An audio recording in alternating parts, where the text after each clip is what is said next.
This is Aaron Farmer with Grocery Shop for Free at the Mart, and this is the frugal news that caught my attention today.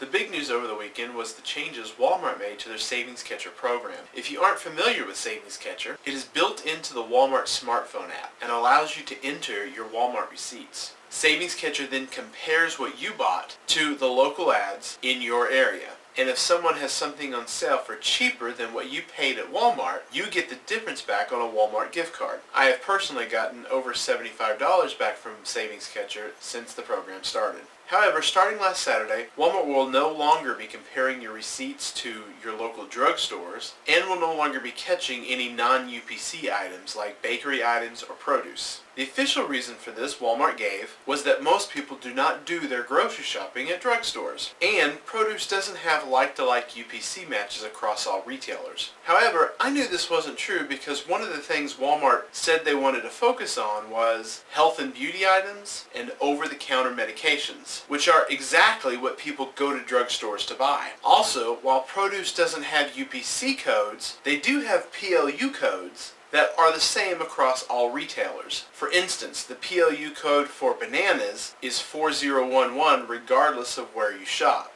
I contacted the Walmart PR department to see if I could clear up the issue, but the poor PR spokesperson I talked to made it clear she wasn't going to answer my questions or deviate from the script Walmart had given her.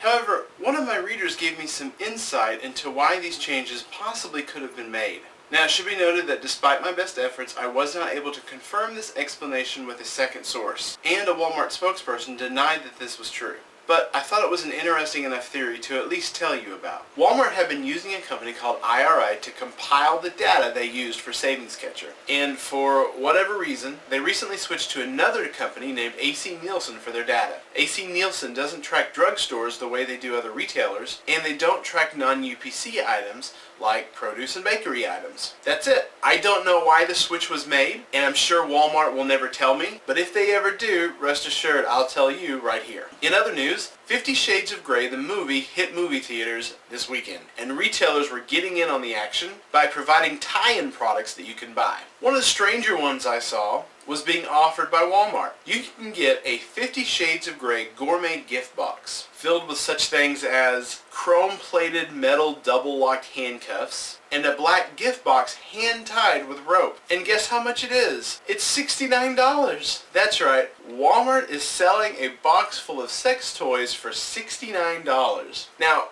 what do you think the very religious Sam Walton would say if he walked into one of his Walmarts today and saw a box of sex toys on the shelf for $69? Come on, Walmart, that belongs at a Spencer's, not at your stores. On the blog yesterday, we had Robitussin syrup for 98 cents. We had a very high dollar coupon for Kibbles and Bits dog food. And the February 15th reverse coupon matchups are up and ready to go. Links are in the description if you'd like to check those out. Also, this video is being sponsored by Paparazzi Jewelry. Paparazzi Jewelry has a huge selection of beautiful jewelry, and every piece is only $5. And right now they're running an awesome special where for every necklace you order, you will get a matching pair of earrings free. Go to groceryshopforfree.com/jewelry to check out everything they have to offer. Petco had one of their employees who is autistic arrested for accepting competitors' coupons. The story began last December, a week before Christmas. 18-year-old Jared Siegel, who has high-functioning Asperger's syndrome, was working at a Petco store in Jupiter, Florida, when he was confronted by corporate investigators. They said Siegel had been accepting invalid competitors' coupons and improperly discounting items, so they had him arrested. Siegel's parents say that he was taught that he could accept expired competitors' coupons. If the coupons were more than 2 weeks expired, acceptance required a manager's approval. But anytime he asked for approval, he was told, just do it, we're busy. On top of that, Siegel was trained to give a 30% discount on any damaged products. But Petco apparently believed that Siegel had been giving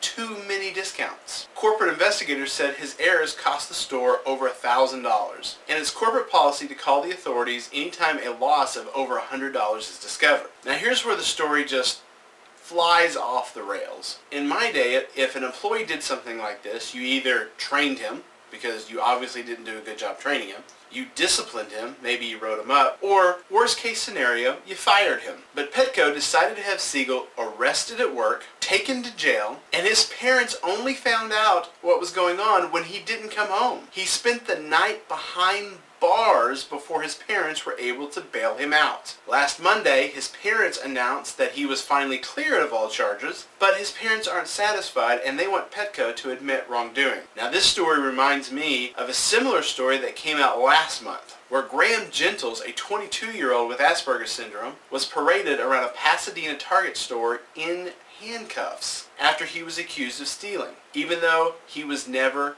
charged with a crime. Now that story ended with that young man committing suicide by jumping off a hotel roof over how distraught he was by the public humiliation that Target gave him. Now those are horrible stories, but here's your question of the day. Should there be a different policy in place for stores to follow when having to discipline someone with special needs? I love the fact that retailers are hiring people with special needs. But the reason that we call them people with special needs is because they have special needs. Should employers have to deal with them in special ways? Or would that cause more harm than good? What do you think? Leave a comment and let me know. Please check out our sponsor at groceryshopforfree.com/jewelry. Please give this video a thumbs up and subscribe to our YouTube channel. Talk to you soon.